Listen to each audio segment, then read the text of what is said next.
So good evening. Good evening, dear students, dear guests, dear Dr. Hill, Director Mogherini.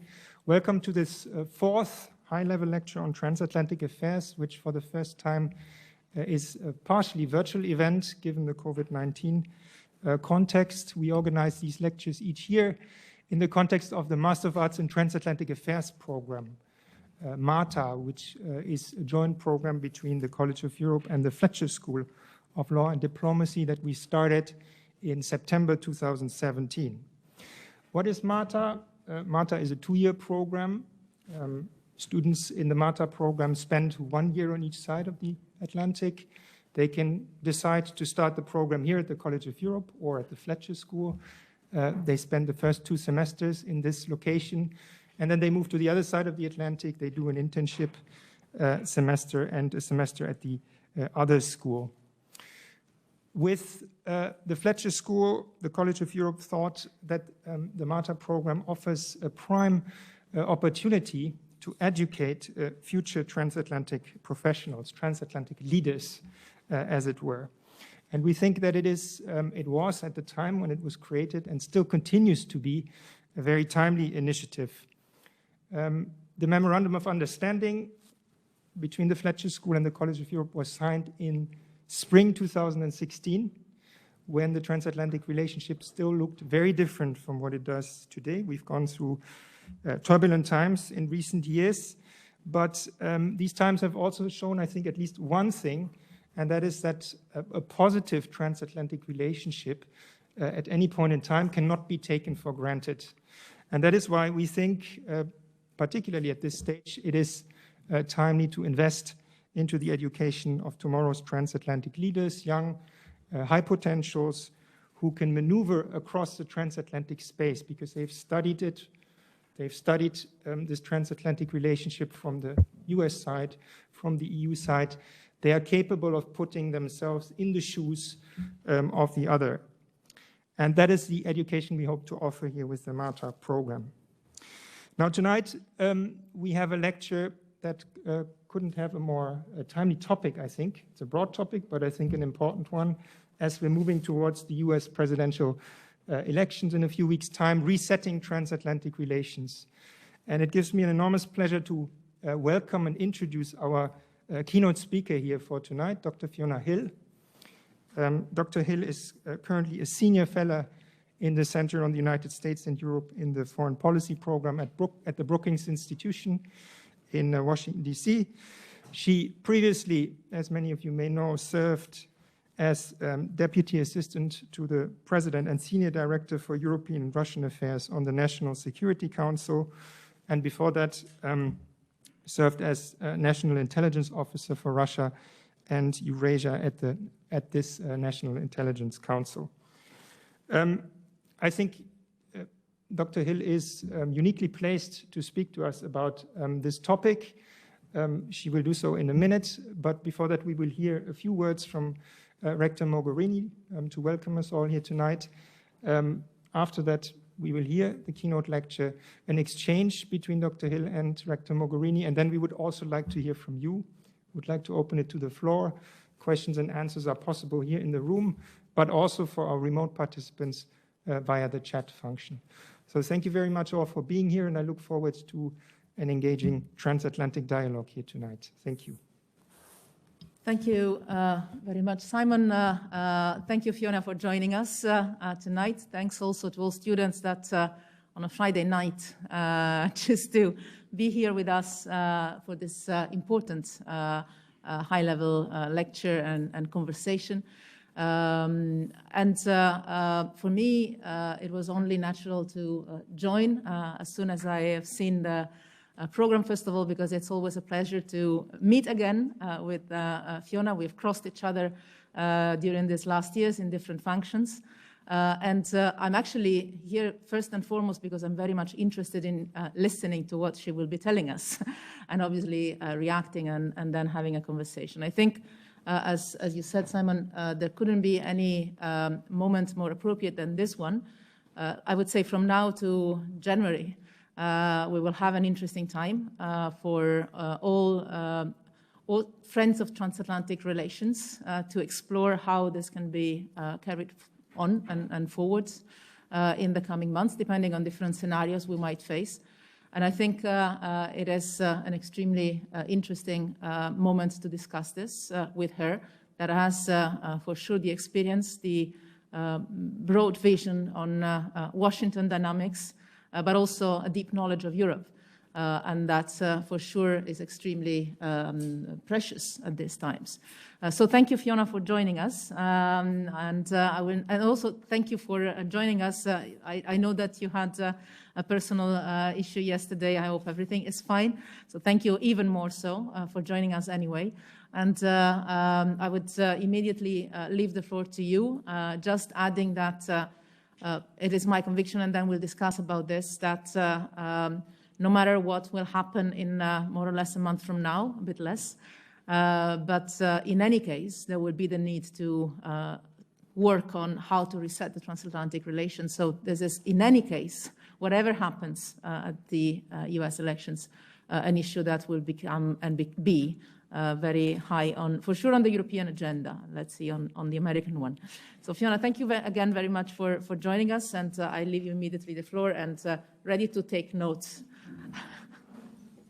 Well, thank you so much, Rector Mogherini, Federica. I mean, it's just such a great pleasure to be with you all today. It's still the afternoon here, just after lunchtime. It's actually a rather beautiful, glorious, sunny day. And I'm very mindful of the fact, just as you said, that this is a Friday night for all of the students. And I'd just like to thank all of you for taking the time to come, especially as I know it's quite difficult seeing all of you sitting in the auditorium with your masks. You know, just brings home what an unusual position that we're all in right now. I've been working in this office now since the beginning of March, and I've left from time to time, but I'm very cognizant of the fact that we're all working in spaces and in capacities that we certainly weren't expecting. And actually, I want to use that as something of a segue into my opening remarks tonight. As Rector Mogherini mentioned, she and I have crossed paths many times in many different capacities. And I think some of the earliest encounters were in the formats of the Council in the United States and Italy, which the Brookings Institution chaired along with the Peterson Institute in Washington, D.C., along with the Council officers in Rome. And Rector Mogherini was a very active participant there. And I want to also note one of the very few women who was always present at these meetings. And it was a great pleasure getting to know her in that capacity. And of course, like everyone else, I've been very proud in watching her in action as the High Representative and all the work that she did in the confines of the EU to really boost the transatlantic ties. I also want to start really with some personal links to the College of Europe. We had just when I came back from the National Security Council, a researcher intern, Nicolas Jérôme from the college, who was also studying at the Fletcher School. And Nicolas and I really enjoyed many discussions about the work that he was doing, and I learned all about the master's program that way. And he was one of the people who connected all of us right now. But really, Bruges, depending on whether you're speaking from the Flemish or the French side of this, really sums up for me personally what Europe means, and by extension, the transatlantic relationship.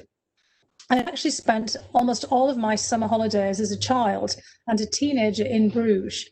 Unfortunately, somebody is now cutting the grass outside of my office, so I do apologise if there's a lot of noise here.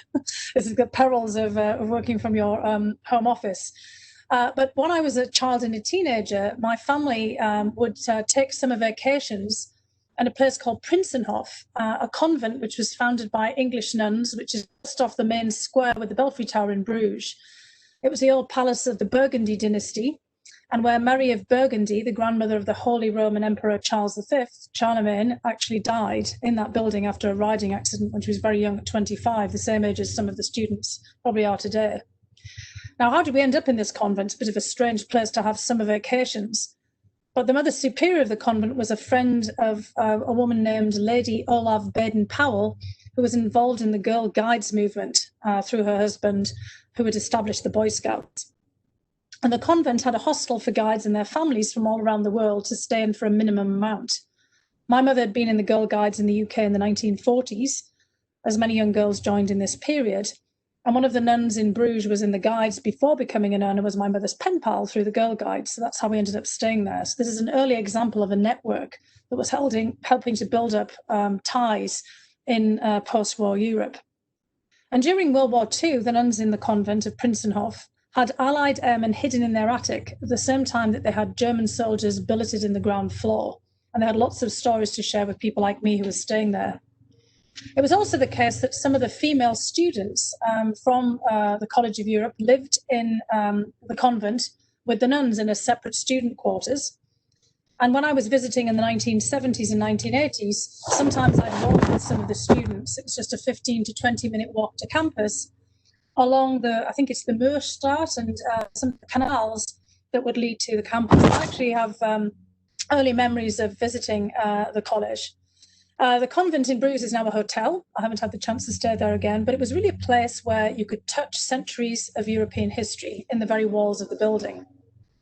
Now, some of the nuns there were in their 90s in the 1970s, and they would talk about some of the most consequential decades of European history that they'd seen beginning in the end of the 19th century. So I want to start using this as an introduction to our discussion today, because I don't think it's quite so easy to personally touch the past that shaped the Europe and the transatlantic ties in the way that I could as a young person back in the 1970s. We've all moved on, and rightly so. And I think this is part of the problem when we try to contemplate what to do next in terms of revitalizing the transatlantic ties. We obviously have to be very much informed by the past, but we can't be trapped in it. And when we think about revitalizing, it's not just putting back together again some of the frayed ties. It's thinking about how we do something new. How do we go forward? How do we not just put new life into the structures we already have, but how do we build new connections? How do we deal with the new challenges we face? And how do we take advantage of the new opportunities that present themselves to the generation of students that you are studying at the College of Europe today? You're in a completely different world from the world I started out in when I was thinking about these issues. In fact, we're really now at the end of what we might call a very long arc of history spanning 75 years, so a whole average lifetime for a person since the end of World War II. All the elderly nuns that I met in Bruges and Prinsenhof in the 1970s are long dead, and many of the students that I met there are probably close to retirement or already at retirement. I'm 55 this month, and they were much older than me then. And the transatlantic community and its institutions that I grew up with were all forged in 2 world wars. And they were both fought, of course, against Germany. And also those are the wars that brought the United States into Europe and created the transatlantic aspect. Now, again, those 2 wars were very personal for me, and I could touch those wars personally. My paternal grandfather fought all the way through World War I, including in Flanders and in France in the Somme. After that experience, he said he would never go abroad again, and he never did. And he actually did not have a very high opinion, I hate to say, of Europeans from continental Europe because of the traumas of the war. My parents' experience was very different. They lived through World War II, but they were children at the beginning of the war and teenagers at the end of it. And both of them, although they'd gone through the Blitz in their hometowns, they wanted to be part of building something new in peacetime. They didn't share the view of my granddad, for example. And so they took part in every exchange program that was possible through town twinning associations that took off in the 1970s once the United Kingdom joined the European Union. And even before the United Kingdom joined the EU, I mean, as I'd mentioned, my mother was in the Girl Guides. The Girl Guides took my mother and many children like her, young girls, all the way across war-torn Europe. She had one very memorable trip, for example, to post-war Paris in 1947, and basically created there a lifetime set of connections with a young Parisian girl who hosted her. So my parents signed me up for everything that would connect me to the new post-war Europe, the Europe of the 1970s and the 1980s as well. I was in youth exchanges to various cities. I was in youth orchestras. I played the violin, but pretty badly. I also was in a youth choir where I sang slightly better. But the point was not really about playing the violin or singing. It was these exchanges were a vehicle for personal experience, understanding what had happened before in other places in Europe, and for creating new personal networks that I could help carry forward, and that the hope was in expanding these networks that they would ensure against war and conflict in the future. So I just want to talk a little bit about these, because I think that everything we're thinking about today as we think about revitalizing transatlantic ties has to be channeled through our own personal experience and the kind of connections that all of you are making at the College of Bruges, at the Fletcher School, and all of the other institutions that you work with. My host family in Germany in 1978, 1979, in Tübingen, a very famous university town, they had both grown up, both the father and the mother, in Hamburg, and then moved to Frankfurt. And they'd experienced the Allied bombing of Frankfurt as children and had been very deeply traumatized by this. But they were also committed to peace with Britain and with everyone else in Europe. And there was one memorable moment where my family had all gone to visit them in a beer garden in Bavaria, where we had an encounter with an elderly man who'd fought in the war. And this really, for me, summed up what we were all trying to do in Europe in that period. Speaking English and came up, and at first, I was taken aback because he pointed his walking stick at my dad and said, "Bang, bang." And we all thought, uh-oh, what's going on here? But then he said, "My father, your father, during the war, bang, bang, we're dead. Now we're friends." And next thing, he was buying my dad a beer and giving everyone hugs. And, basically, we all had a very good time together, swapping stories about where we were from and his experiences in Germany. Similarly, I had a host family for a school exchange in the suburbs of Paris, in Rue-sur-Seine, in 1980, 1981, where the family had all been resistance fighters during World War II, but were also hosting a German student at the same time. Throughout all of my exchanges, I also met many Jewish students whose family had fled the Holocaust. Many of my friends in the UK fell into that category. I met Austrians during my time with my youth orchestra and choir, whose grandfathers had helped Vienna to the United States and also to Europe. I had Jewish friends in Europe in my professional work who had harrowing family stories of being hidden in cupboards by friends and neighbours all across Europe, including Joël Kotek, who some of you may know, a Belgian scholar who's still trying to deal with the scourge of anti-Semitism in Europe today in his research work. And when I got to university in Scotland at St Andrews, the town barber was quite celebrated in town. He was a Polish emigre who'd come as part of the Free Poles of the Polish army who came to the United Kingdom after Poland was invaded by both the Nazis and the Soviets. And he had grown up with Karol Wojtyla, the future Pope John Paul II, and played soccer with him. And people liked to go and get their hair cut so they could hear all about Pope John Paul II and what he was like on the soccer field. And my history professors at St Andrews were all emigres from Czechoslovakia and Hungary, families who their families had fled the war and also communism. So the point of all this is that I learned personally, just as many people in my generation did, and you will too, about European history and how we got to the point where I was beginning my studies, from all of these encounters, these personal encounters, and hearing people's personal stories. I learned from talking to them about how far we had come and where we were all heading off together. Now, my life, my professional life so far, has charted, well, not just in personal terms, the UK entry into the EU, but now its exit, unfortunately, and also the fall of the Berlin Wall in many ways, as well as the aftermath of the Cold War. Actually, sitting in an auditorium like you are now, in November 1989, in a class that was being conducted by the very famous Harvard professor Stanley Hoffman, another emigre from Europe who had a huge impact on thinking about the transatlantic relationship in the United States during the Cold War and afterwards. And Stanley Hoffman's lecture for that particular day was about the Berlin crisis and the Berlin airlift that had really epitomized the Cold War. And we were sitting in class waiting for him to come. He didn't come. And in Harvard, there was a rule, perhaps it's the same rule in the College of Europe. If your professors don't show up for 15, 20 minutes, then you can leave. And I don't think it was a Friday night, but we were all quite eager to leave if he didn't show up. And then Stanley Hoffman burst into the class and said, "Ladies and gentlemen, the Berlin Wall has fallen." And the whole class was turned on its head. A pretty exciting moment of being able to teach in the very moment that history is both unraveling and also setting us off onto a different path.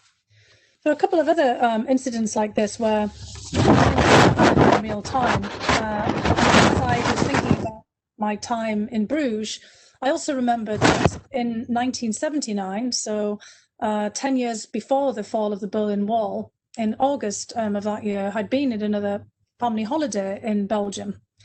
And I was actually in Brussels on the very day of the first IRA, the Irish Republican Army bombing in Europe, the first bombing abroad outside of the British Isles.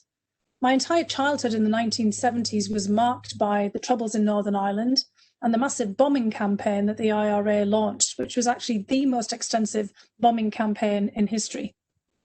And on this occasion in August 1979, the IRA targeted a British military band that was going to play a concert in the Grand Place in Brussels. We happened to be there on a day trip from Bruges, and we were watching them getting ready and practicing and setting up the stage to play.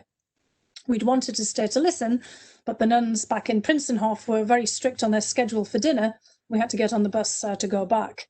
And as a result of that, we narrowly missed being caught up in the actual bomb itself, which exploded just when we were 2 or 3 streets away. We, of course, heard the blast and knew all about the aftermath. Now, 20 years later, after that, in 1998, it was precisely because of Europe, the construction of the European Union and the Transatlantic Alliance, that the troubles in Northern Ireland were brought to a halt. It was the UK and Ireland's joint participation in the European Union, along with the transatlantic ties forged by all of Britain and Ireland and Europe with the United States, and the specific mediating efforts of Senator George Mitchell that brought a very elegant solution to Northern Ireland with the Good Friday Agreement. Now, very sadly, that's imperiled by Brexit, and obviously one of the issues that many of you sitting there today will be thinking about.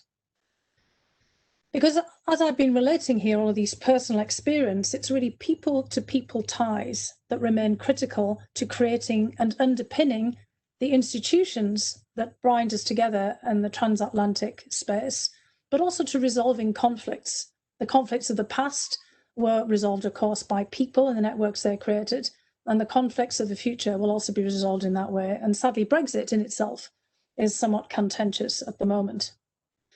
We should also recall, of course, that Jean Monnet used his personal and professional networks, but very much his personal networks that he forged as a businessman in helping to set up the EU in the first place. Last year in London, we commemorated the 70th anniversary of NATO. And again, the institution of NATO would not have flourished without the personal ties that developed. In the United States, generations of Germans came to study at United States schools with the kinds of exchanges that I took part in as a school kid in Europe. And German students didn't just study in Washington, DC or New York or Boston or all the kind of classic places that you could go to university. They studied in high schools all across the country in the United States. Many German senators and members of the Bundestag that I meet today have much more knowledge of places like Iowa and Idaho and Indiana than the average American does. And similarly, United States servicemen from all kinds of backgrounds, all walks of life, served in Germany during the Cold War and well up until the 1990s and 2000s, including my boss at my first boss at the US National Security Council during my most recent service, Lieutenant General McMaster. He and generations of US servicemen basically began their careers in Germany, and many of them spoke fluent German. And at universities in the United States, just like the ties that you have with the College of Europe with the Fletcher School, I've met with people all the way from across Europe who've all come together with American students and created these new networks. So forging these networks of friendship really brings to, I think, the desire for us all to work together. But again, all of this takes place against the backdrop of remembering the past and what the transatlantic lines was all about. The institutions that were created, that I benefited from and that I took part in the 1970s and 1980s when I was still living in the United Kingdom, were the means to an end of creating a shared sense of peace and prosperity. During the Cold War, of course, our institutions like NATO were also focused on pushing back against the shared threat of the Soviet Union. With the Soviet Union gone, we have no similar unifying or overarching oppositional force. And unfortunately, we did not successfully do what we did with Germany after World War II, which was bring Russia back into the transatlantic fold. We hoped and even assumed that this would happen on its own. And I was actually also a participant in exchanges while I was in university with the Soviet Union that were intended to do the kinds of things that we initiated in Europe in the 1970s and 1980s. But there was a big difference for Russia. Russia was not physically defeated in war like Germany. It was not occupied. And it did not see its place in a new Europe or in new transatlantic space in the way that Germany and other countries did. We thought that Russia would see the merits of joining the institutions that had been created, but as they were created in part in opposition to it, Russia did not see the merits in joining it. Now, this is obviously a very simplistic overview, but Russia became a revisionist power in the 2000s, as we know, and we've still not figured out what we can do about that, and that's going to be very much on the agenda as we look forward. Now, sadly, and this really pains me to say so, but the United States also seems to be a revisionist power. It certainly seems to be acting like one, pulling back from previous commitments, including troops in Germany, and squabbling with all of its European allies over trade and defence spending. The US feels, both from sitting here on the inside, and I know from being there on the outside, as if it's overextended and embattled. And there's no longer a sense of building something together with Europe or anyone else. So in short, as we frame the discussion going forward, the institutions that our grandparents, my grandparents, and your parents and my parents all built together after 1945 are in a state of decay. And our personal ties have also frayed. We no longer know what the transatlantic line stands for right now, because there's no shared sense of common purpose, although I'm sure that you're thinking about this all the time. Nor do we know what it's standing against. There's no sense of a common threat right now. We're not all standing in opposition to Russia. China is a rising threat to some, particularly on this side of the Atlantic, but merely a challenge and even an opportunity to others in Europe. So, but all this being said, clearly right now we are at an inflection point that should give us some answers to these questions of what does the Transatlantic Alliance stand for, as well as what does it stand against. Because we've got two interrelated crises before us: climate change and infectious disease. We're in the middle of a global pandemic. That's why I'm not with you today, which I wish I was. And in part, that's produced by our destruction of fragile ecosystems. It's very intricately linked into climate change. So climate change and pandemics are very different challenges, of course, from what the challenges we've faced before. They're global. They're not transatlantic threats or just threats that are particular to Europe. And they're literally existential. Obviously, war is existential, but these affect the entire globe and our whole well-being and our ability to survive as human beings on this planet. And we'll need extremely complex and all of society efforts and actions required to deal with this. These kinds of threats are not the kind of threats you can tackle by building up weapons and armaments, or by concrete steps of marshalling armies and sending them off to a distant front like my granddad in World War I. The front for climate change and a global pandemic is here at home, and it's everywhere. Now, both climate change and pandemic disease will also decimate our economies and societies, and we see that happening just now in exactly the same way as World War I and World War II did in their localized effects, predominantly within Europe. But they are going to be fights as well. Right now, we seem incapable of pulling together to fight them, to figure out the nature of the battle and how we're going to attack this. But we will have to pull together, just as we did 75 years ago at the end of World War II. We're going to have to adapt our institutions and use all of our networks to deal with this mixture of a global health, economic, and a security challenge, because we have no other choice. So in the meantime, as we're sitting here thinking about how we do this, and really a lot of this will be on your generation and multi-generational coalitions figuring out how we deal with this, I think we've got a lot of questions that we have to ask that should be part of the discussion today as I head to Rector Mogherini and engage with you. As Rector Mogherini noted, We're now just a few weeks away from the US election. And to a large extent, the outcome of the US election, how the current EU-US relationship moves forward. Will the tensions persist, or will we be able to diffuse them, and will be able to restore trust in our transatlantic relationships? There's also the question about the EU and how prepared the EU is for a geopolitical role. And this is obviously something that Rector Mogherini dealt with directly and personally during her time as the High Representative.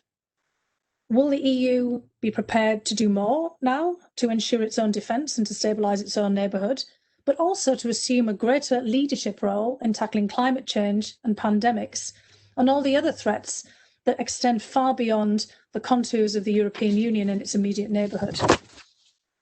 Then there's a question of NATO. Will this global pandemic bring NATO allies closer together, given the common nature of the threat? Or will it exacerbate all of the long-standing debates about burden sharing within the alliance? Because clearly we'll all have much more constrained resources. And we also have to ask ourselves now, are these the kinds of threats of climate and a pandemic that really fall under NATO's purview? We're in a whole different world 70 years later. Can we adapt NATO to deal with these kinds of crises? And can NATO do this together with the European Union, for example, given the fact that they have close cooperation on many of these issues of common security and defence and dealing with humanitarian crises? There's also the dilemma of the United Kingdom. I talked a lot at the beginning of my remarks about how much I benefited as a young person within the United Kingdom in those early stages after the UK joined the EU of exchanges and cultural programmes and all kinds of support for youths. What will the UK relationship be with the European Union and with the United States after Brexit, if we ever get there? How will the withdrawal of the UK from the EU affect the transatlantic ties? For the first time, the UK will no longer be the United States bridge or door into Europe and into the EU in the way that it was before. Now, I mentioned Russia already and the difficulty of figuring out what to do with a revisionist Russia. Will we be able to find a way moving forward in which the US works very closely with the European Union and NATO and all the other partners within the European space to develop a new approach toward Russia? Can we both push back against the Kremlin's aggression? We're obviously very concerned right now here in the United States about a further repeat of Russian interference in our presidential election. So can we push back on those kinds of issues while still making progress on all the vital common interests that we have? Arms control is one, and Europe obviously still has a stake in what happens between the United States and Russia in arms control negotiations, but also on these twin existential threats of climate change and pandemics, which are also affecting Russia in a serious degree too. And also then there's China, which I've also mentioned in passing. Just like in the case with Russia, will Europe and the United States be able to develop a united front to address the challenges posed by the rise of China, which are different for each country in some respects, but also avoid a repetition of the past confrontations that we found ourselves in with the Soviet Union and Russia? Do we really have to go down a path toward a new Cold War type confrontation with China, of a managed confrontation, or can we avoid that? Is there a different way we can approach this together and find means of engaging with China, particularly when it comes to issues like climate change and pandemic, given also the origins of the COVID-19 virus? So these are all issues that I thought we'd most likely want to touch upon today.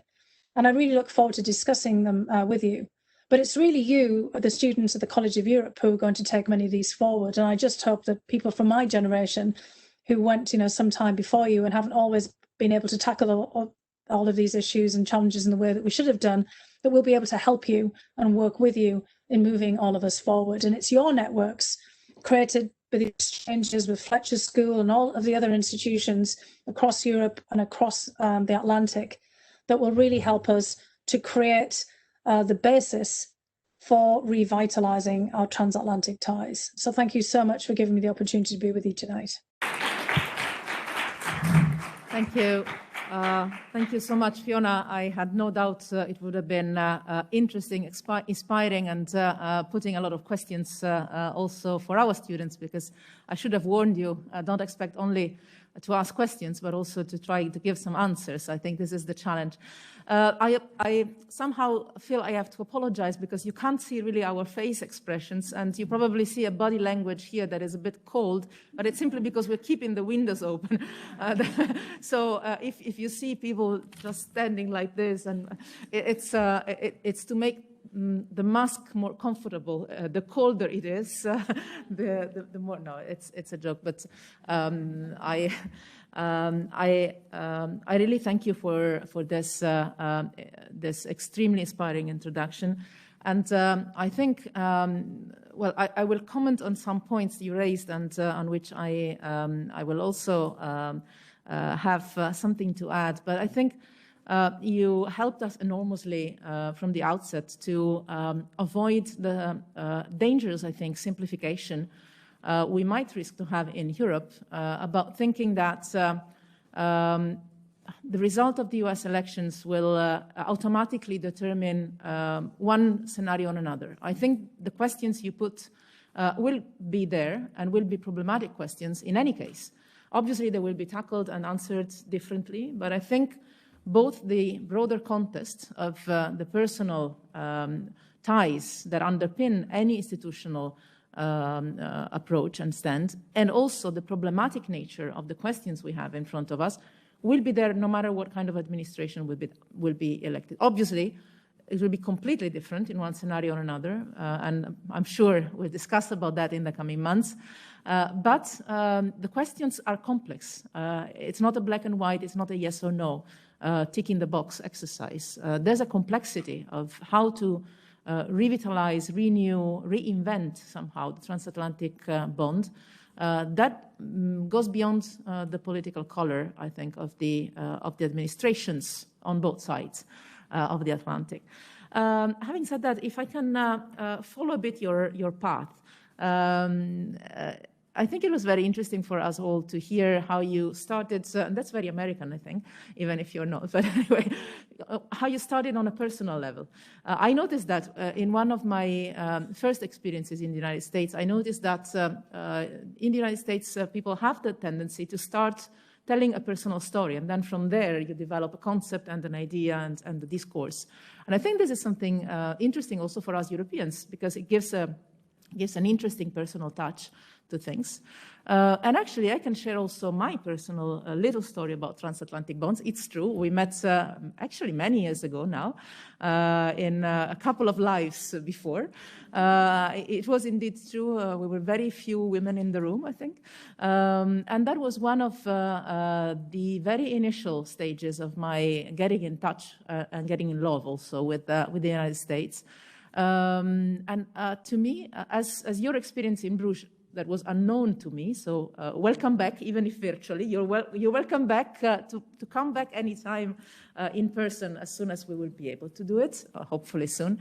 But I have to say, I visited for the first time ever the United States. I think it was 1 year after 9/11, and I was spending more than 1 month driving across the United States because I wanted to see the deep United States. So I landed in New York, and that was something. But then I drove all the way across the states and then up to San Francisco and then down again to Los Angeles. And that was for me an experience because on the road, literally, I was chatting with people, finding them in family restaurants mainly, in burgers, eating burgers every day, and wondering where was the beer and the wine because there was no alcohol anyway. But something very different from Bruges, I have to say. But the funny thing for me was that everybody was asking me, but why are you here? There's nothing here to do. And that was the reason why I was there, to see the nothing that is there in between the big cities and the coasts.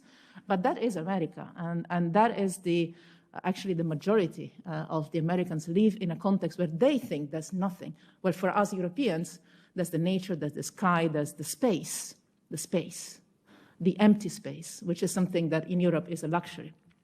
Again, this just to give you a flavor of of how the personal experience and also, I think, the cultural differences are shaping a bit our perceptions. And then my following step was indeed a very exciting moment for me, probably one of the most important experiences of my life. I had a 1 month with the German Marshall Fund Fellowship, staying for a month with American families across the States. And here again, I can tell you, the week I spent with a Mormon family close to Salt Lake City, but in a tiny village where they woke up at 5 and went to bed at 4 p.m. And they brought us shooting, and I was, I was not ready to shoot, and they didn't understand why. Again, I think that this kind of experiences, again, mine was wonderful, and I wish you all to live something similar to that. But this kind of experiences, I think, forged the way in which you also understand even politics and political and institutional relationships afterwards. This to encourage you to do what Fiona was mentioning, to take every opportunity you have to develop personal experiences and ties. Because that can be, first of all, an extremely precious angle also to study and understand reality. It can also be a very powerful network, whatever professional life you will develop. But it will plant some seeds in your own personal history that then become part of the history. Because it's true, history is made up of individual histories that come together. And all the stories that Fiona shared with us about the generations crossing World War I, World War II, I think probably you're not realizing it, but you are somehow living your own bit of history that from individual will become collective. At a certain moment, you'll probably look back and see how your personal experience is coming into the big flow of the so-called real history. But having said that, the history of the relations between Europe and the United States, the history of transatlantic relations, is a heavy one. And I particularly like what you said, Fiona, about being somehow inspired by our history of transatlantic bonds, but without being trapped into it. I come from a country that owes freedom and liberty and democracy to the United States somehow. Without the United States, Italy wouldn't be a democracy today. And wouldn't have been after the Second World War, but also during the Cold War. Let me say that without NATO, probably Italy would have shifted, but forget about Italy now. Just to say that I think that if there is one positive element about the fact that in this last couple of years, a little bit more than a couple, we found out that the transatlantic space is not necessarily and automatically a space of being always in the same side, because we have experienced this in this last few years. I think it has been a trauma for us Europeans, for many of us Europeans, most of us, I think, if not all. But I think it can also represent an opportunity to develop a more mature level of partnership, realizing that it's not anymore only the root of the past. In the European case, it's being grateful. On the American side is taking care of the sphere of influence of the West, but moving towards a different kind of relationship, maybe more mature, if we manage to reset the tone and the purpose of it. From the European side, I've lived the experience of the shift firsthand, not the easiest exercise, to tell you the truth, but I found it in some cases, well, I found it very difficult because as Fiona mentioned, resolving conflicts, you referred to the example of Ireland, but I can tell you there are some places, including in Europe or very close to Europe, where without the complete and full partnership and understanding between Europe and the United States, there's no way to solve a conflict. There's no way. There's a lot Europe can do alone, and I think Europe is more ready. This was one of your questions, Fiona. I think Europe is more ready now to take responsibility and do things rather than before because of this shock. we have to do something if we're left alone. Climate change is a good example. The Iran nuclear deal was another example where Europe stood, even if it was difficult when the US left. But there are some situations where if Europe and the United States are not at least on the same side of history, let's put it this way, at least finding maybe different roles, but within a same strategy, there's very little that can be done. Because the complexity of the problems and the conflicts of today requires at least a coordinated partnership and strategy among different players. And with whom else can Europe really relate, if not with the other side of the Atlantic? I say the other side of the Atlantic because actually I have developed in this last couple of years the idea that the conviction, the deep belief that the transatlantic relationship is not only with the United States. Across the Atlantic, we don't have only Washington. Well, first of all, we have the people of the United States, the cities, the business communities, the academia, the think tanks. I mean, there's a word, as Fiona was saying, there are individuals beyond institutions and before institutions and underpinning institutions. So there is a community-to-community relationship across the Atlantic anyway, no matter what the institutions do, say, don't say. But the Atlantic is not only the bridge or the gap with the United States. There's Canada a little bit north. There's Latin America a little bit south. That has a lot of connections with Europe, historically, politically. So that is also one angle that I think the Europeans have to keep in mind when they think transatlantic. That's not only Washington and the United States. And there's a complexity within the United States, but we're seeing this every single day. And I guess we will see this even more in the weeks to come.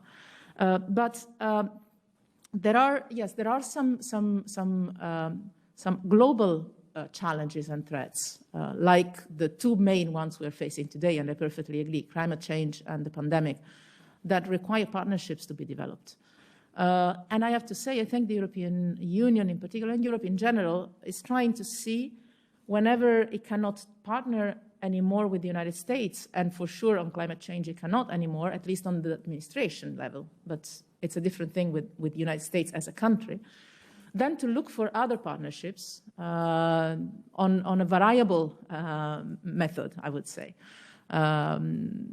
But it's true that, again, think of the Balkans, think of the Middle East, think of Russia, think of China. I don't think there is a way in which we can separately handle challenges effectively, even with a certain degree of differences that can be there. And again, that can be part of the new mature level of relationship that we might establish in the coming years. But there's an interest of the United States and Europe to be together on this, because in the absence of this partnership, none of the two is actually going anywhere.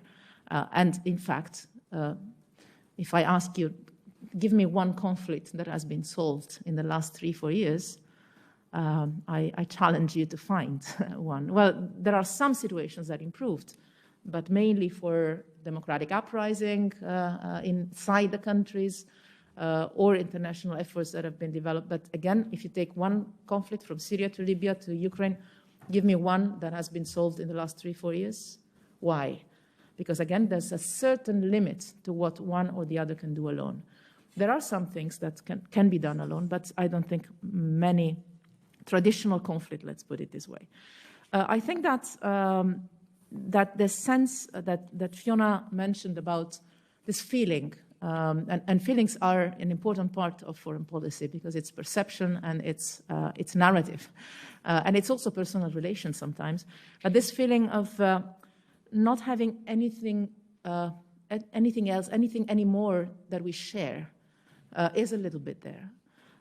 This question mark about we were together before because we were, well, before because we were somehow born from the same history and culture, in a complicated manner, I would say, but this is part of the history. We were together somehow in overcoming the two most dramatic times of European history, World War I and World War II. We were somehow together in the reunification of Europe. And now what? and what is the framework today? I think there is this sense of being a bit lost because the challenges are global and are not west-east today. That is the point. And I particularly would like to underline, and then I try to shut up because I want to open up for your comments and questions. But it was, I love discussing with Fiona, and I missed her so much in this last month. So, but there's this missed opportunity somehow that for me, as a generation, because I think every generation has its own marking moment. I was 18, not really actually, I was a bit younger, but anyway, I was at the end of the high school when the Berlin Wall came down. And for me, being the time when I started to look at world politics and the world, and I wanted to become a journalist, and I should have done it probably. But for me, that was the idea was, okay, now it's the end of the Cold War, and we can build a cooperative global order. And actually, we didn't really do it. Not for our own responsibility, probably only, but it's true. There is also this sense of failure. Fiona used this word failure in developing some sort of engagement, if not partnership, with the post-Soviet Union, Russia. Obviously, I mean, this cannot be really completely blamed on the West. And there's a big part of what has been done or not done on the other side. But I think that this, what you said about trying to avoid missing that chance with China is something interesting for both the United States and Europe in a united and coordinated manner, or in a common approach, at least in terms of strategy. Then obviously there can be different policies. But I think this idea of how do you try to set up a more cooperative global order that is at the level of the challenges we're facing, which are global, the pandemic and climate for sure, but also terrorism. I mean, we tend to forget, but only a couple of years ago, if you were here a couple of years ago, you wouldn't have discussed about anything else. So global challenges, global threats that are not East-West anymore, that are not military in nature anymore. How do we reset the transatlantic alliance and bonds without this becoming exclusive and excluding others, and regaining the basic core of it? Because it's true, between Europe and the United States, there's not necessarily that level of trust that was there 5, 10 years ago, or 40 years ago. This, I think, is the challenge probably that your generation has, probably a little bit earlier, well, but you're already at the edge of taking responsibility, I believe. But this is, I think, the real question for next month. And I think it will be on the table of whatever president will be elected. Hopefully there will be a result known. But in any case, this will be a challenge for any administration of the United States. How do you rebuild some form of effective global, or if not global, at least transatlantic framework? I think that is going to be. I will not say a single word on Brexit. You said it all, but I think that this will also be the main challenge for not only for Europe, but also for NATO. Probably a vital challenge for NATO. I think I will stop here. Before I stop, and then this is really the last thing I say.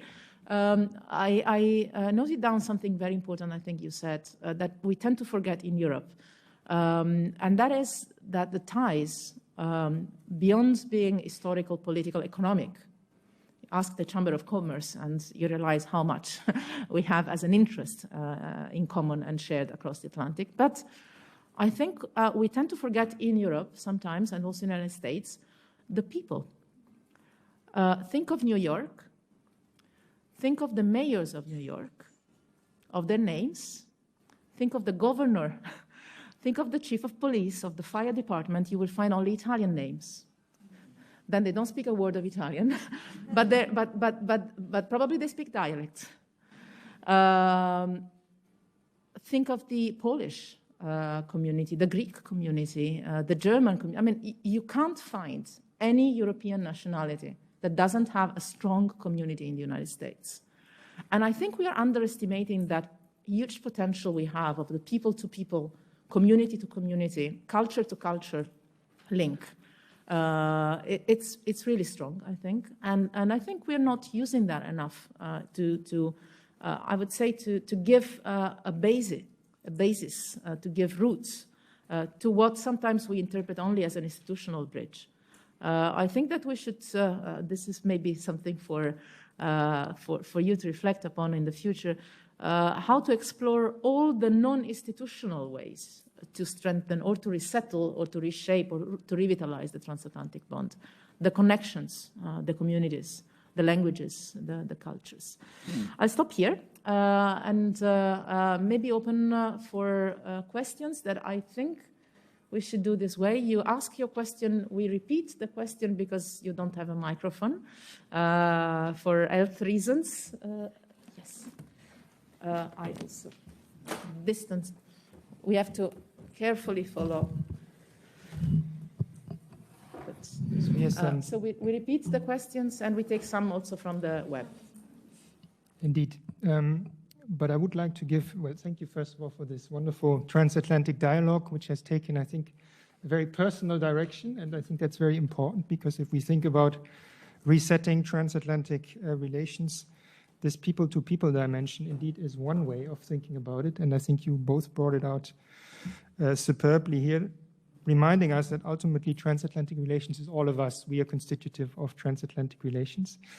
And maybe Fiona wanted to react to this very briefly because we then will open it to the floor and maybe this is going into other directions. So if you have any immediate reaction, Fiona, go ahead. Yes, it's just a very immediate reaction, and I just want to thank Federica for really summing this up so excellently and giving your perspective as well, because I think it's exactly that underappreciated personal element that could be most important in thinking about moving forward. And I've been very impressed, in what I've heard from Nicolas Jérôme, for example, at a very personal level of someone who is a graduate of the College of Europe and also of the program at the Fletcher School, about how important it was for him to have the same kinds of experiences that Federica, you described. And I know that myself, I would never have had the appreciation for European history without those personal connections and those exchanges that really shaped my whole view of history as a living creature. And I want to give the students an example about where this really came in to its own in terms of a recent political event, which I think will really underscore what Federica was saying in her very eloquent remarks. When the INF, the Intermediate Nuclear Forces Treaty, came into focus in the last few years. I mean, I think we could probably talk about what went wrong with the JCPOA, and Federica and I could probably tell you all kinds of different, very painful stories about this. But the INF decision to withdraw by the United States could have been extraordinarily painful as well. I was a student in 1987 on my exchange program in the Soviet Union when INF was actually signed in October of 1987. And then very bizarrely, I'm the senior director and deputy assistant to the president when the United States has decided to withdraw from the INF because of Russia's continued violation of the INF treaty. Now, we'd known for a long time, and European counterparts included, that Russia had been violating, but nonetheless, the US decision to finally say enough's enough after trying to kind of push the Russians on this was a bit of a shock to European counterparts, as Rector Mogherini will underscore. And of course, it was seen in the light of what was going on with Iran and the JCPOA as well. But what actually helped us to overcome this and to have a proper discussion with people behind the scenes was mine and many other people's ties to European counterparts from exchanges and also from personal experience. Because I went to study Russian in 1984 against the backdrop of the SS-20 Pershing missile crisis, or the Euro missile crisis that many of you may have been studying in some of your coursework, where the United States under Ronald Reagan and the Soviet Union, this is before Mikhail Gorbachev, in that period when Soviet leaders were constantly dying, made a decision to station missiles in the United States and in Western Europe, and then on the other side in the East. There were massive protests. We were all convinced that we were on the brink of a nuclear war. And in fact, declassified documents 30 years later showed that we were. And then, fortunately, Mikhail Gorbachev came along, changed the perspective. And Reagan and Gorbachev started off on the arms control negotiations that led to INF, and then have continued since then. Now, we were able to draw back on that experience because I and many others knew that our German counterparts, who were particularly worried about this because the INF was seen as the cornerstone of European security, and the Germans in particular were very worried that pulling out of INF would upset all the relationships in Europe. And of course, Germany had been the battleground during the Cold War and would likely have been wiped out in any kind of nuclear exchange. And we worked very hard with our German counterparts. Ambassador John Huntsman, who was the US ambassador in Moscow at the time, played a key role. He's just a couple of years older than I am, to kind of remind everybody about how we felt in the 1980s. And it was some personal interactions, Angela Merkel, the Chancellor of Germany, explaining her own personal experiences of what it was like in Eastern Germany during the height of the Cold War, and how she felt, and all of her cabinet and other members who had basically cut their teeth on protests against the stationing of nuclear weapons in Europe, that we all dug back to that past in the 1980s. And I was an exchange student in Germany much earlier, but I'd met some of the people later through other exchanges that were my counterparts. I'd actually met some of my counterparts in the German government during previous exchanges. And it was the same across Europe and in the UK. The National Security Advisor from the UK was the year ahead of me at university at St Andrews, Mark Sedwell. We all pulled together to remember that period from our past, how difficult it was, and how we could resolve this in the present. Now, sadly, we weren't able to do the same for the JCPOA. That's a whole different story. But it was a point where all of this actually worked. And I do think that, you will be finding our students, the networks that you've made now, perhaps the person you're sitting next to you, you will one day be in an international negotiation with them, and you will remember from those personal ties, information that you've exchanged, something that will help you get through a very critical and very difficult international crisis. Thank you very much, Fiona, for this reaction. We now will indeed open it to the floor, and I already saw a hand here, so maybe we will collect 3 questions. The principle is 1 person, 1 question, and please keep it short. So please, so the question is, if transatlanticism is confined to a sort of New England elite, you said, or if it is a more general idea that could again rise after the elections, depending on how the elections go. Okay. The second question is, because Biden has not suggested any domestic institutional changes, the student is wondering whether there's nonetheless a prospect for changing transatlantic relationship under, and can transatlantic relations once again be forged without such domestic institutional changes under a future Biden administration? Thank you. There was 1 question here. Sorry, I think you were first. Okay, thank you very much. So the question is, NATO is growingly divergent. Do you see a NATO at multiple speeds, sort of concentric circles, NATO, variable geometry? I think, yes, please.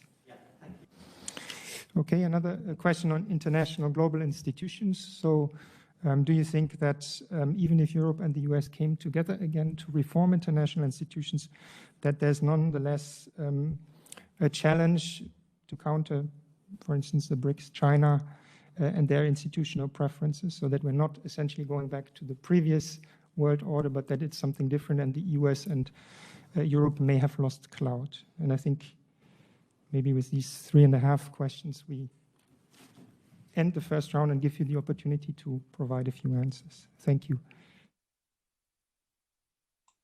Thank you so much. I think, Professor Schunz, if that's okay, I'll start with the last question first, because I think it ties into something that Rector Mogherini was talking about having a much larger perspective on the Atlantic. And obviously, for a country like Italy, where there are Italians not just all over New York, but in places like Venezuela and all the way down Latin America, Brazil, and elsewhere.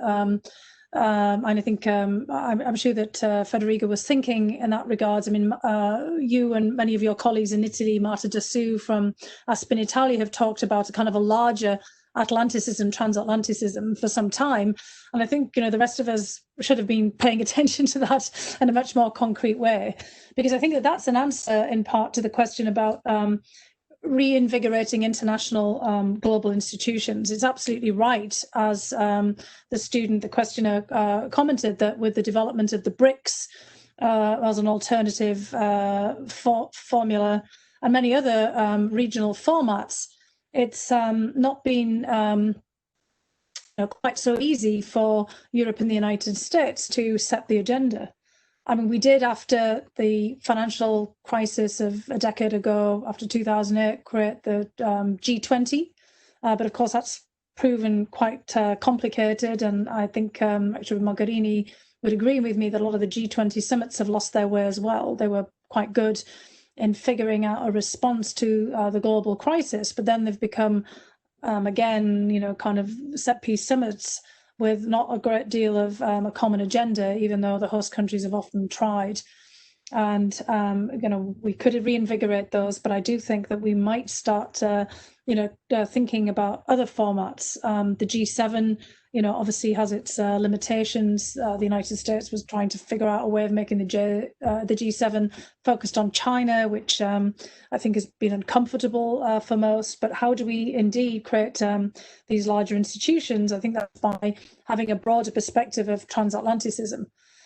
We also have partners, not just in Canada or Mexico and all the way down Latin and South America, but Japan, Australia, New Zealand, India.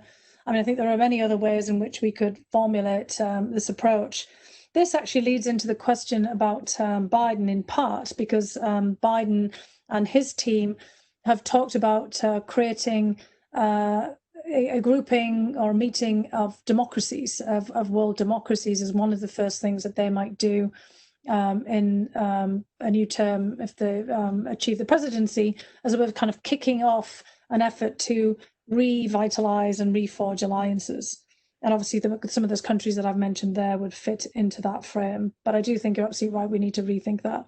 I also think that question about, is it possible to have a new Atlanticism or a new transatlantic perspective without tackling the domestic front? And I think the answer to that is no, which is exactly why I started with some of these personal observations. Because unless you engage people from all the way across the space of the United States, for example, all those places where there was nothing but the sky and the space that Federica talked about. And, I've spent a lot of time too traveling to all the different parts of the United States.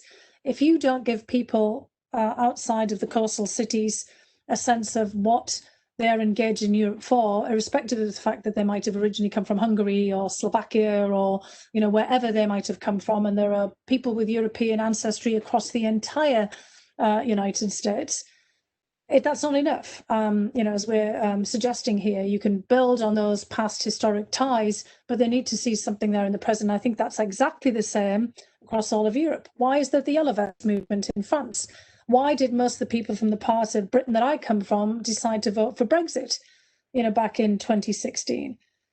It's because they felt disconnected, not just from elites in their own country, but from elites, transatlantic elites in Europe. And I know that in some of the big summits, like the Munich Security Conference, for example, there's been a lot of criticism about how elitist those meetings are. And can you democratize them in some way? Can you bring in, different representatives? Can you bring in the mayors of cities? Can you bring in community leaders? When you're thinking about young leaders, who are the young leaders of tomorrow? I mean, they're often community organisers. They're people who might be working in, the equivalents of new workers' committees in big businesses. There'll be people who are working on the front lines of climate change, or people who are in public health, for example. So we do need to rethink all of this. I think we need to work, as I said in my opening remarks, in multi-generational coalitions, because there is this tendency of people who are already there in the institutions to kind of forget the whole pathways up there, and to try to make more of diversity and inclusion in our institutions as well, to get more fresh ideas in, and people from all kinds of different backgrounds who might be able to come up with ways in which we can address the refurbishment of all of these institutions. I think that also fits to some degree into NATO, this idea of a variable NATO. That doesn't have to be multi-speed NATO, but it can be a multi-vector NATO, in the sense of, I think you were talking about intersecting circles, where different groupings within NATO can tackle different challenges. And the fact also that not all of the European countries are within NATO, but there's lots of partnerships. Sweden, Finland, find it very important to work with NATO, but not to be in NATO. We've still got a large question about what happens with the Western Balkans, the big issue now of European Union enlargement. And Rector Mogherini also talked about the conflicts on Europe's periphery, Nagorno-Karabakh. And the United States is completely missing in action on Nagorno-Karabakh, even though the United States, along with France and Russia, have been very important in managing the Minsk Group process, which had been keeping a lid on the conflict, not very successfully, of course, because there was lots of problems along the way. But we're now ceding that position and seeing the risk of a Russian and Turkish involvement, perhaps to the detriment of finding any conflicts resolution. The United States has been more active in the Balkans, perhaps behind the scenes, but still not working in close coordination with Europe recently in the way that we would have hoped, when this is very much in Europe's own space. And of course, we've still got all of the problems in Syria and the Middle East and elsewhere. Also the issue of Iran and how we factor in Iran. We have to remember that Iran is an immediate neighbour also of Nagorno-Karabakh, and there are many Iranians, a large Iranian diaspora living across Europe. So we have, I think, getting back to the point of NATO, many issues that don't fall into NATO's purview, but many ways in which NATO can build upon the habits of coordination and cooperation and the networks of people, as well as the long experience, to find perhaps sub-doctrinal, in other words, not completely revamping the whole of the NATO doctrine, but find ways of different groupings of countries to work together on critical issues that may over time enable NATO to evolve. And of course, working with the EU will be very important on any of those issues where a humanitarian crisis is involved. So I think a lot of this is creative thinking, and not being stuck, like I said, in the past of figuring out that we can't come up with new ideas and approaches because we have to change then wholesale a doctrine or the whole institutional basis of our European organizations. That's not the case. I think we can still be very creative. We just have to bring fresh ideas into the mix and create a bit of flexibility to move forward. This is always a work in progress. Thank you very much. We will now take a few questions from our remote participants, which my colleague will present. And then Thank you very much to all our external participants, current students and second-year master students and alumni of the program who have actually participated online. We've received quite a few questions, but I will, for now, just take the first 3 questions. So the first question was from Jeffrey Harris, and he was wondering, the culture wars in Europe and the US are deeply divisive and destructive. And identity politics are very much part of this, and they have influenced Brexit and the current leaders in Hungary and Poland. In your view, can the Transatlantic Alliance contribute to resisting these dangerous trends of culture wars and identity politics? And the second question is from Jana Majsuradze, who is our second-year master student. Her question is on Russia and on new strategy to Russia. So would avoiding confrontation with Russia be a new transatlantic containment strategy towards Russia? If yes, do you think it will be successful? What will be its consequences? And can the dual-track containment and engagement strategy serve as an alternative to the current strategy? And the final question, the third question, we have more, is from Joel Rudinas. Is there any possibility that the US and Europe can be able to bring about a united front in the fight for human rights, especially against China? Thank you. Thanks very much. Jeffrey Harris's question obviously is a very difficult one for all of us to resolve at the moment. It's obviously the critical. It's not just a question of how to deal with populist politics, but very much getting back to some of the crude divisions that we've seen emerge over history in Europe that have led to so many wars and conflicts and continue to stoke conflicts domestically and internationally. This is probably one of the most critical issues that we've got to tackle today. And look, it is a question of narratives, as we've been talking about, personal narratives, and what makes people band together. And I think what we've done recently as people who've been in favour of Europe is a very bad job at recapturing the narrative. I started to tell this story from a personal point of view, which, and as Federica said, is very American, but because I've also noticed it's kind of a way of engaging people and getting to them to think about things as for themselves. What does these cultural wars and identity politics play on? It's people's perceptions of themselves, creating narratives for them at a time of crisis. And if I think back, as I've said, to that period in which my parents were signing me up to all these cultural exchanges and programs in the 70s, the narrative then was we were building a new Europe. We were building something together. We were building something in the name of peace. And the problem was, in many respects, that many of our institutions failed to deliver economically. And we didn't notice, kind of in these times of trouble, that when people feel that, their economic needs are not being met, they often revert back to more kind of self-identification issues. So they kind of feel like they've been rejected, by the larger structures in some regard because they've lost their jobs, they've, kind of lost their incomes. I mean, we see this, grievance politics. All of the populist parties and extremist parties appeal to a sense of grievance in the United States and across Europe. You've lost something, you've lost a job, you've lost your perspective, you've lost your future. What have you got? You've got your identity. You're Scottish. This fell into, some of the push for Scottish independence, both in the 1970s when there was a massive, downturn in the British economy, and then later when there's a kind of a feeling that Britain isn't paying attention, or the Westminster, the Parliament is not paying attention to specific Scottish economic grievances. Same, kind of across the Balkans. It wasn't just the wars were not just sparked off by ancient tribal hatreds everyone talk about, but it's a kind of a sense of, your group not benefiting economically from what was happening. You were being excluded. So what did you have if you were being excluded from economic benefit? You were a Kosovar, or you were an Albanian, or you were a Serb. And all of this gets pushed together in a very complicated fashion.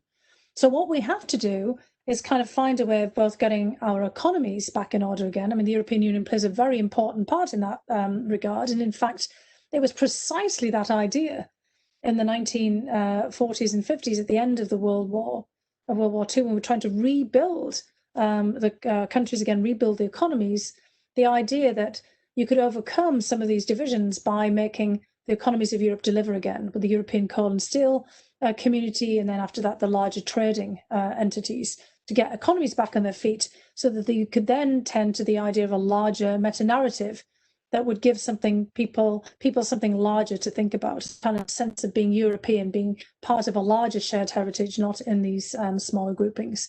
We have to find a way of doing those two things in tandem again. Figuring out how to get economic recovery, very difficult, and all of the things that we're talking about now will have to come into play. But also creating a larger narrative. While we're fighting about Brexit, we're not going to have that. How can we go back again in talking, and you're all students in the College of Europe? If you look at yourselves and people who are next to you from all these different backgrounds, how do you create a narrative, a shared narrative about what we're all in together?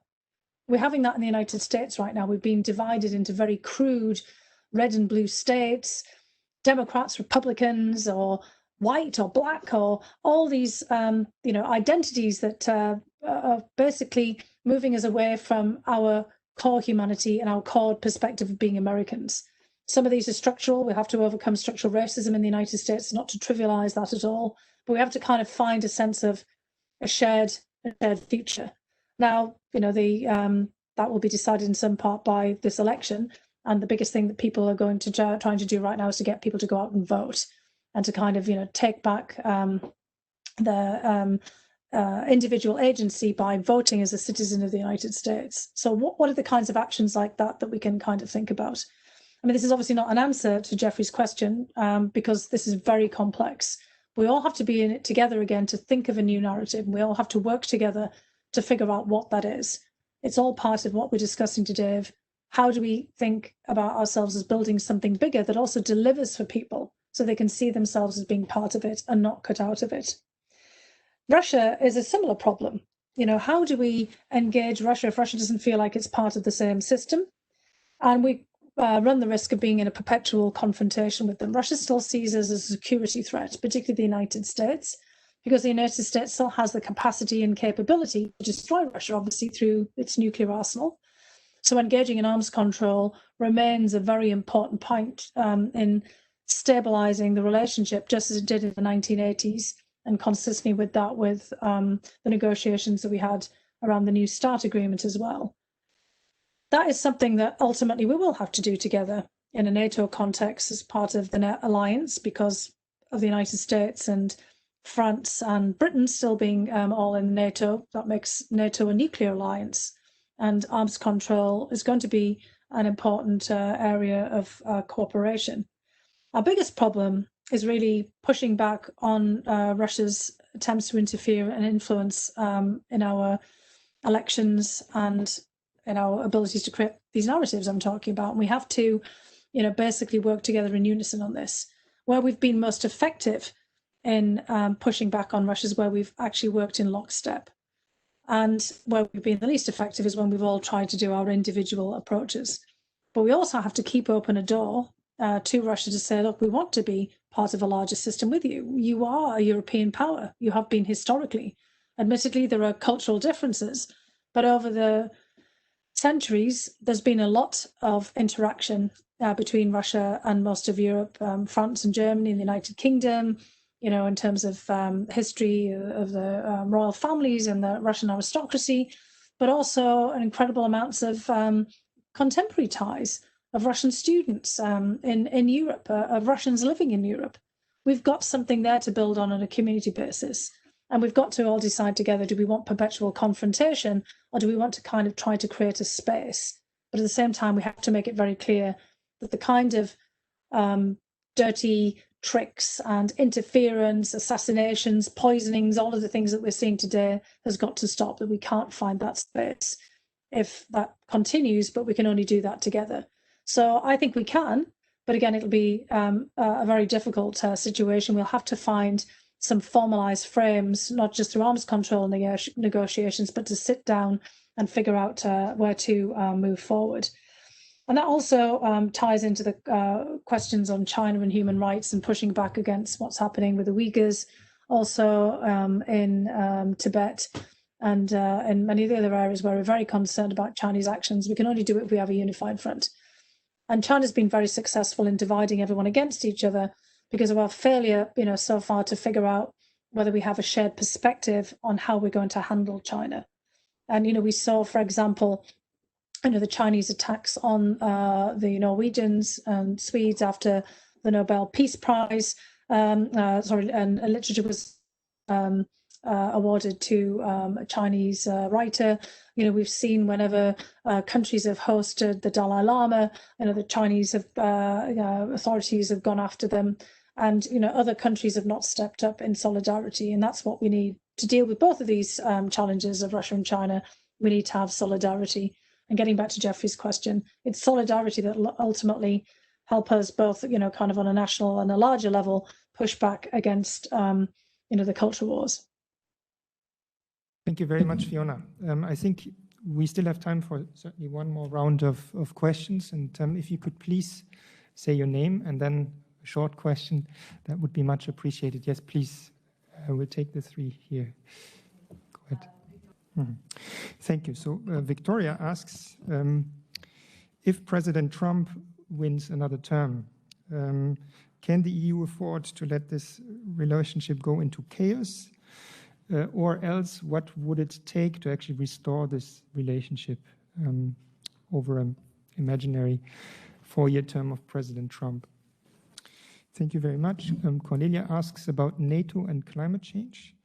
So could NATO play a more active role on climate change, and what would that look like? Would it be a mainstreaming across different issues, or even a more active, dedicated role in fighting climate change? And then we'll take a third question. Yes, please. Thank you very much. Anastasia asks about Russia and your emphasis on people-to-people dialogue. So what could be forms of a people-to-people dialogue between the EU and Russia, and or between the EU and the US and Russia, to create a space for a dialogue beyond the political high level? So thank you very much. I'm afraid we'll have to stop.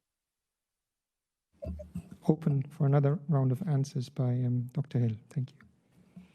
Thank you, and thanks so much, Simon, Professor Schunz. I'm probably giving too long answers here. I greatly appreciate all of the questions, and it's nice to have the names with some of the questions as well. So I'm delighted to hear from everyone here. I think, Victoria's question about another 4 years for President Trump. I mean, clearly, we're all aware of the tensions in the relationships there and how personal the relationships have become under the Trump presidency. And I think obviously it'll be quite difficult to forge ahead in the way that we've discussed today. But I do think that there will be something that EU and European partners can do, because I don't think there can be, you cannot possibly afford to see the relationships fray even further. But I do think there's a lot in what Rector Mogherini already laid out there. We have to remember the business ties, an enormous amount of investment from European businesses in the United States. The lead investors in the United States are not, in fact, China or Japan. They're all European countries. The United Kingdom is one of the largest. Countries like Switzerland, Sweden, the Netherlands, Italy, obviously Germany. It's not just car manufacturing, but it's pharmaceuticals, it's food processing. It's all manner of investments, and it's a massive job creator. And obviously the United States is a major investor in Europe as well. So there's a lot to build on there. And that is also a way of engaging with cities and states, as Rector Mogherini had already laid out there. So I think there's a plan that could be done through the EU and its delegations, and also through individual European countries and their consulates across the United States. And we could also engage through US embassies and consulates in Europe as well. There's an awful lot that can be done there. I think that actually also that gets to Anastasia's question as well, because this is a way that one could create people-to-people dialogues. I think one of the big problems we've had in the relationship with Russia has been the focus on security all the time. We've all become, fixated on what's happening at that, government level, or what's not happening, and we miss actually that there is an awful lot of exchange between students and business people, not oligarchs, who are always making the news, but regular Russian tourists and others all the way across Europe. And so what we could also do there is try to reinvigorate diplomacy and people-to-people diplomacy. And I really benefited from being an undergraduate student in Moscow in 1987, 1988. It was organised through the British Council. And now, some of those institutions have come under attack from the Russian government primarily. But, we could start to think about how do we create more of these young leaders exchanges and high school exchanges, and work with, the Russian diplomatic service and also Russian regions and mayors' offices to do this. Admittedly, again, a lot of this has been blocked by the Kremlin, often as a result of spats with the governments or in response to something that has gone badly wrong. But I think we can keep pushing at this and using institutions like the College of Europe and others to kind of reach out to counterparts across Russia, but also to try to reach beyond just elite groups. I think that's really kind of also incumbent upon us, because, you know, the kind of level that we're all operating at now, there's only a few degrees of separation among all of us. I'm sure, you know, if we were all sitting here today, we'd find all of these different connections. That's what we have to do too, because then the pressure will come up from the grassroots on from people within Russia, not just within Europe, to try to kind of push change. And a different generation of Russian politicians will come in. You know, President Putin's experience of exchanges was through the KGB and the Stasi, you know, from being in Dresden in East Germany during the Cold War. He's not somebody who came to study at the College of Europe. So when we get, you know, kind of a different generation of Russian politicians who've had that opportunity to study, it doesn't mean they're going to be swayed by all of the different, you know, views of Europe, but they will have much more of an experience in those ties to build something else. So that's, I think, you know, what we have to aim for. What will create the seeds of change, as Federica mentioned, in the future. And the NATO question is probably the trickiest of all, because, of course, you know, kind of NATO was set up with a very specific military purpose. But we are going to have to defend ourselves against climate change. Already, it's the US military, the Pentagon, who has been driving a lot of the studies of climate change in the United States. Because when you're in charge of a navy and ports and all kinds of facilities, you wonder and worry very much if they're going to be set on fire by forest fires in somewhere like in California, or if they're going to be wiped out by a hurricane, or if they're going to be under siege from rising sea levels. And every single one of our countries is at risk from climate change. There's also going to be refugees from climate change. We're already experiencing that. Many of the refugees who are coming into Europe from sub-Saharan Africa all across the Middle East are coming from places that are going to be unlivable and already becoming unlivable because of climate change and you know, heat and rising sea levels, crop failures. The pandemic is also affecting our military. So there might be one way in which NATO starts to work with our militaries and by that with our governments to start to factor in dealing with climate change into the defence plans and defence planning. So I do think that NATO could become a mobilizing force, even if it's obviously not going to be at the forefront of tackling, you know, kind of the climate change in the totality, but it could start to kind of push this. In fact, you know, perhaps we could start to think about the money, or some of the money, like the 2% of GDP that we commit to defence, of also being factored into how we spend that in ways that we can help to tackle climate change. Our militaries are some of the biggest users of energy, of oil and gas, you know, for powering facilities, for literally fueling all of their equipment. You know, our militaries, our defence sectors can go green and can kind of start to drive technological change, you know, particularly of different fuels, hydrogen fuels, batteries, you know, you name it. So I think that there is a lot of scope there. I think that, you know, a lot of this thinking could be driven from the NATO headquarters, not just individual countries. You know, perhaps as we think about our next Secretary General, I think Secretary General Stoltenberg thinks about this, you know, coming from Norway, you know, already. But this could be, as we start to think about the NATO of the future, how NATO could play a bigger role. And getting back to what I mentioned before, although I don't recommend right now a wholesale review of NATO's doctrine, we could start to look at some of these as individual pieces, as an important part of creating the NATO for the 21st century and the complex period in which we're living, where climate change and pandemic disease have been the major scourges. And, you know, I think, just getting back to what Rector Mogherini said about terrorism, you know, we've already adapted to that.